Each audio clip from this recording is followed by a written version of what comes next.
स्कंद माता की कथा। नमस्कार भाइयों बहनों, जय माँ गायत्री। आप सभी का मेरे YouTube चैनल शुभकर्मा ही अष्टु में स्वागत है। आज नवरात्रि के 5वें दिन सुनते हैं माता स्कंद माता की कथा।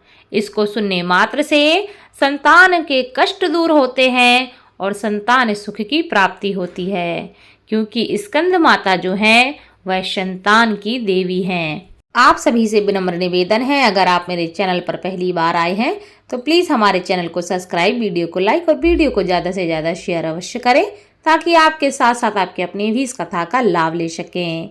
माता दुर्गा का पंचम रूप स्कंद माता के रूप में जाना जाता है। भगवान स्कंद कुमार यानी कि कार्तिकेय की माता होने के कारण दुर्गा जी के इस 5वें स्वरूप को स्कंद माता का नाम प्राप्त हुआ है। भगवान स्कंद जी बाल रूप में माता की गोद में बैठे होते हैं। इस दिन साधक का मन विशुद्ध चक्र से अव्यवस्थित होता है। माता दुर्गा का 5वां रूप स्कंद माता के रूप में इसीलिए पूजा जाता है। स्कंद मात्र स्वरूपणी देवी की 4 भुजाएं हैं।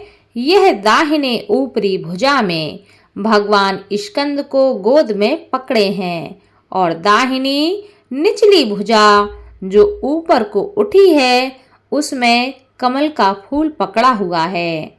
माँ का वर्ण पूर्णतः शुभ्र वर्ण है और कमल के पुष्प पर वह विराजमान रहती हैं। इसी से इन्हें पद्मासना की देवी और विद्यावाहिनी दुर्गा देवी भी कहा जाता है। इनका वाहन सिंह है। स्कंद माता सूर्य मंडल की अधिष्ठात्री देवी हैं। इनकी उपासना करने से साधक अलौकिक तेज की प्राप्ति करता है। यह अलौकिक प्रभामंडल प्रतिक्षण उसके योग क्षेप का निर्वहन करता है। एकाग्र भाव से मन को पवित्र करके माँ की स्तुति करने से दुखों से मुक्ति पाकर मोक्ष का मार्ग सुलभ होता है। नवरात्रि के समय में जागरण के उद्देश्य से जो साधक दुर्गा माँ की उपासना करते हैं उनके लिए दुर्गा पूजा का यह दिन विशुद्ध चक्र की साधना का होता है। इस चक्र का भेदन करने के लिए साधक को पहले माँ की विधि सहित पूजा करनी चाहिए। पूजा के लिए कुश अथवा कम्बल के पवित्र आसन पर बैठकर पूजा प्रक्रिया को उसी प्रकार शुरू करना चाहिए जैसे आपने अब तक 4 दिनों में किया है। फिर मंत्र से देवी से प्रार्थना करनी चाहिए और उनका पूजन करना चाहिए। नवरात्रि की पंचमी तिथि को कहीं कहीं भक्तजन उदंग ललता का व्रत भी रखते हैं। इस व्रत को फलदायक बताया गया है। जो भक्त देवी स्कंद माता की भक्ति भाव सहित पूजा करते हैं उसे देवी की कृपा प्राप्त होती है। देवी की कृपा से भक्तों की सभी मनोकामनाएं पूरी होती हैं। घर में सुख, समृद्धि, शांति रहती है और संतान सुख की प्राप्ति होती है। संतान सुख की जो बाधाएं हैं वह माता क्षण भर में दूर कर देती हैं। इनकी पूजा करने से मनुष्य को बीमारियों से मुक्ति मिलती है। माता ऐसे रोगों को क्षण भर में दूर कर देती हैं। जिन लोगों को वात, पित्त, कफ जैसी समस्या हो उनको स्कंद माता का पूजन अवश्य करना चाहिए और माता को अलसी चढ़ाकर प्रसाद के रूप में ग्रहण करना चाहिए। पौराणिक कथा के अनुसार दुर्गा पूजा के 5वें दिन देवताओं के सेनापति कुमार कार्तिकेय की माता की पूजा होती है। कुमार कार्तिकेय को ग्रंथों में सनत कुमार के नाम से पुकारा गया है। माता इस रूप में पूर्णता ममता लुटाती हुई नजर आती हैं। माता का 5वां रूप शुभ्र अर्थात श्वेत कलर का है। अब अत्याचारी दानवों का अत्याचार अति बढ़ गया था।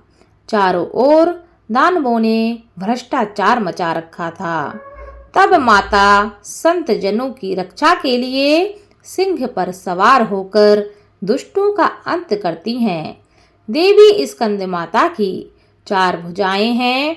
माता अपने 2 हाथों में कमल के फूल धारण करती हैं और एक भुजा में भगवान स्कंद यानी कि कुमार कार्तिकेय को सहारा देकर अपनी गोद में लिए बैठी हैं। माँ का चौथा हाथ भक्तों को आशीर्वाद देने की मुद्रा में होता है। देवी स्कंद माता ही हिमालय की पुत्री पार्वती हैं। इन्हें ही महेश्वरी और गौरी के नाम से जाना जाता है। यह पर्वत राज हिमालय की पुत्री होने के कारण पार्वती कहलाती हैं। महादेव की बामनी यानी कि पत्नी होने से महेश्वरी कहलाती हैं और अपने गौर वर्ण के कारण ही यह देवी गौरी के नाम से पूजी जाती हैं। माता को अपने पुत्र से अधिक प्रेम है, अतः माँ को अपने पुत्र के नाम के साथ संबोधित किया जाना अच्छा लगता है। जो भक्त माता के इस स्वरूप की पूजा करते हैं, माँ उन पर अपने पुत्र के समान स्नेह लुटाती हैं।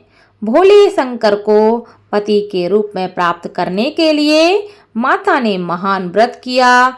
उस महादेव की पूजा भी आदर पूर्वक करनी चाहिए, क्योंकि उनकी पूजा न होने पर देवी की कृपा प्राप्त नहीं होती।